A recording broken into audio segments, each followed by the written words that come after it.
కాదు ఇచ్చే అవకాశం లేకుండే నిజంగా గిట్లా జాతీయ హోదా ఇస్తే ఇలా బీజేపీ పార్టీ పరిస్థితి ఏంది, ప్రభుత్వ పరిస్థితి ఏంది? అలా దేశం మొత్తం ఏమందరు అరే కేంద్ర ప్రభుత్వం జాతీయ హోదా ఇచ్చిన ప్రాజెక్టు మొత్తం గులిపికింది అంటారు. ఇజ్జత్ పోతుండే ఇలా తెలంగాణ పరువు ఏమైతుండే అలా మంట కలుస్తుండే ఇలా కేంద్ర ప్రభుత్వం కూడా జాతీయ హోదా ఇస్తే ఇలా పరిస్థితి ఏంది? సిగ్గు లేకుండా మళ్ళీ ఇంకా అడుగుతున్నారు జాతీయ హోదా ఇవ్వాలి. మళ్ళీ కూలిపోయిన ప్రాజెక్టు ఇంకా జాతీయ హోదా ఇవ్వాలని మళ్ళీ అడుగుతున్నారు. ఇంకా మొన్న అడిగిరు మళ్ళా అలా కూలిపోతున్నది.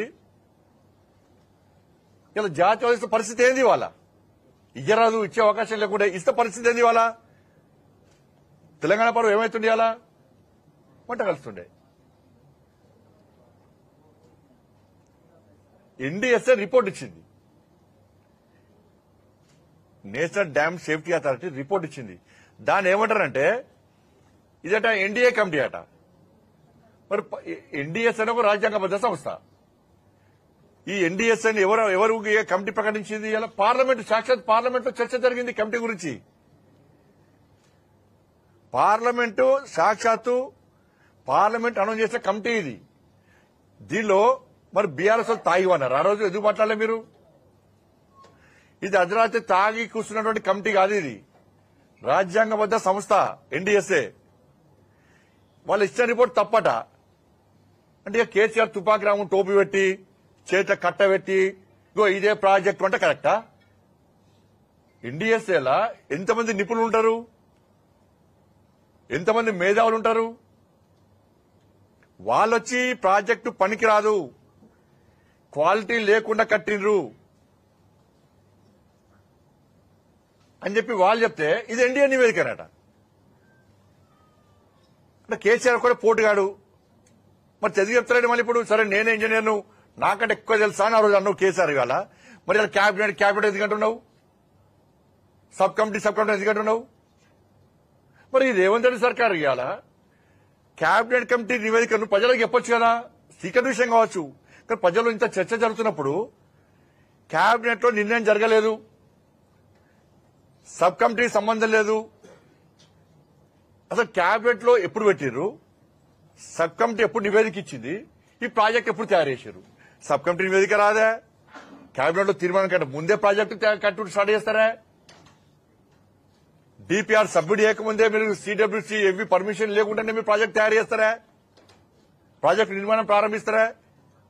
మీ ఇష్టానుసారం డిపిఆర్ తయారు చేసుకుంటారా? మీ ఇష్టానుసారం బ్యారేజ్ కడతారా?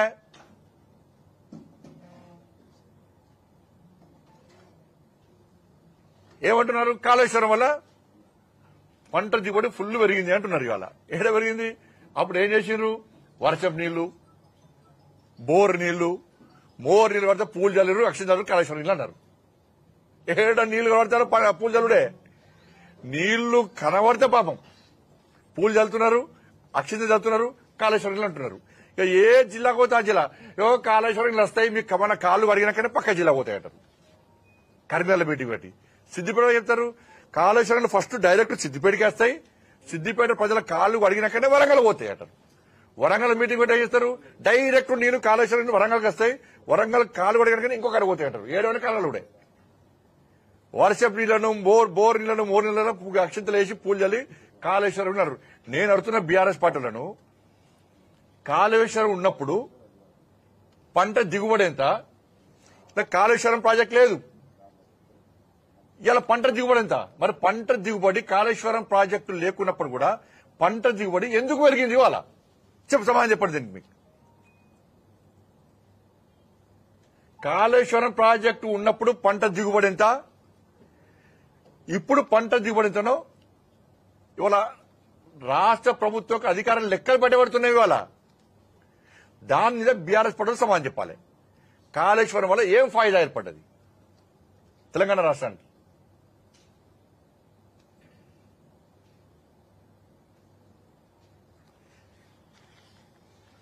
ఈ ఎన్డీఎస్ రిపోర్ట్ కూడా ఇదే. ఇప్పుడు క్యాబినెట్ సబ్ కమిటీ అన్న పేపర్స్ ఉన్నాయి, క్యాబినెట్ సబ్ కమిటీకి సంబంధించి నివేదిక ఎప్పుడొచ్చింది? ప్రాజెక్ట్ ఎప్పుడు తయారు చేశారు? ఈ నివేదిక రాకముందే ప్రాజెక్ట్ వాళ్ళ పని వాళ్ళు చేస్తూ ఉన్నారు. ప్రాజెక్ట్ నిర్మాణ పనులు ప్రారంభమైనాయి. కేసీఆర్ గవర్నమెంట్ లా ఒక్కసారి మీరు కూడా ఆలోచించాలని మనం కూడా ఆలోచించాలి. కేసీఆర్ గవర్నమెంట్ లో ఇంకొకరి మాట వెళ్తుందా? కేసీఆర్ అనే వ్యక్తి క్యాబినెట్ పట్టించుకున్నాడా?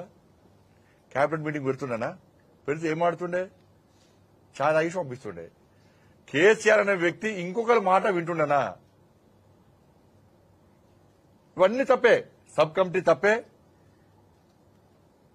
క్యాబినెట్ తప్పే, ఏకఛత్రాధిపతి నిర్ణయం, ఏక్ నిరంజన్ కా పార్టీ, ఏక్ నిరంజన్ నిర్ణయాలు అవన్నీ కూడా. ఆయన చెప్పింది విధంగా ఆయనే చెప్పుకునే నేనే పెద్ద ఇంజనీరు, నేనే పెద్ద డాక్టర్ అని. కోవిడ్ వచ్చిందంటే డోలో వేసుకోమన్నాడు. కాళేశ్వరం ప్రాజెక్ట్ నేనే కట్టాడు. ఆయనే పెద్ద రైట్ అది తుపాకీ టోపు పెట్టి ఆడ పొడుగుతాడు ఏదైనా ఫామ్ హౌస్ లా. మీడియాలో పెద్ద బ్రేకింగ్, మొత్తం షేకింగ్, ఫ్రంట్ పై ఫోటోలు.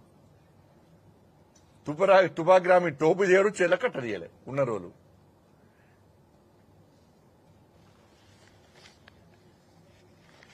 ఎన్డీఎస్ఏ రిపోర్ట్ కూడా మీకు ఇస్తాను.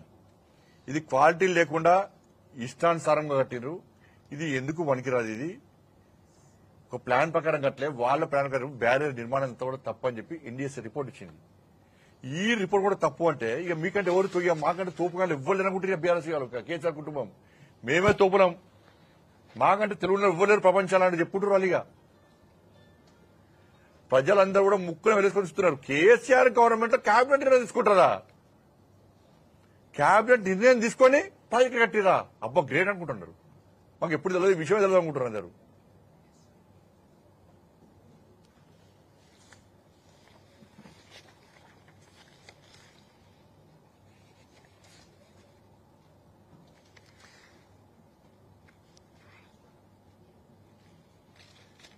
కాబట్టి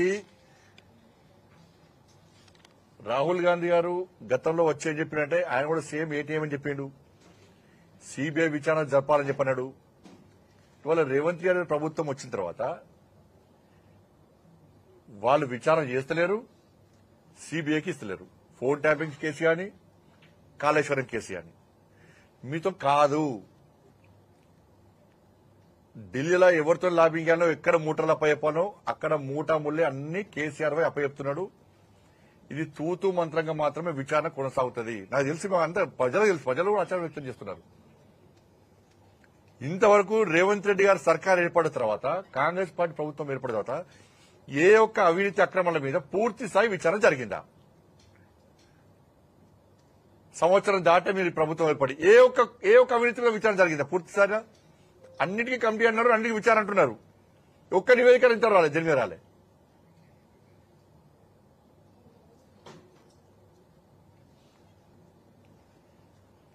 కాబట్టి దీని మీద సిబిఐ విచారణ జరపాలి.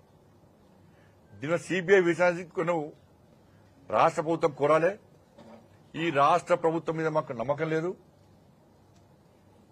కేసీఆర్ కుటుంబం అవినీతి మీద విచారణ జరపడానికి కేంద్ర ప్రభుత్వం సిద్దంగా ఉంది. ఫోన్ ట్యాపింగ్ విషయంలో కానీ, కాళేశ్వరం విషయంలో మీరు సిబిఐ విచారణ కోరాలని చెప్పి భారతీయ జనతా పార్టీ డిమాండ్ చేస్తున్నది. రాహుల్ గాంధీ గారు ఆ రోజే మాట్లాడారు, ఈ రోజు ఎందుకు మాట్లాడతలేరు? మరి ఢిల్లీకి ముఖ్యమంత్రి గారు గిన్నిసార్లు వచ్చినప్పుడు, మంత్రులు గిన్నిసార్లు వచ్చినప్పుడు కాళేశ్వరం మీద విచారణ ఏమైంది? ఫోన్ ట్యాప్ మీద విచారణ ఏమైంది? ఇలా కేసీఆర్ కుటుంబ చర్యలు ఎందుకు తీసుకుంటారని చెప్పి రాహుల్ గాంధీ గారు ఎందుకు అడుగుతలేరు? ఆయన అడుగుతలేరా? వీళ్ళు చెప్తలేరా? లేకపోతే ఒప్పందం కుదిరిపోయింది ఇద్దరి మధ్యలో? కానీ బీఆర్ఎస్ కాంగ్రెస్ ఒక్కటే.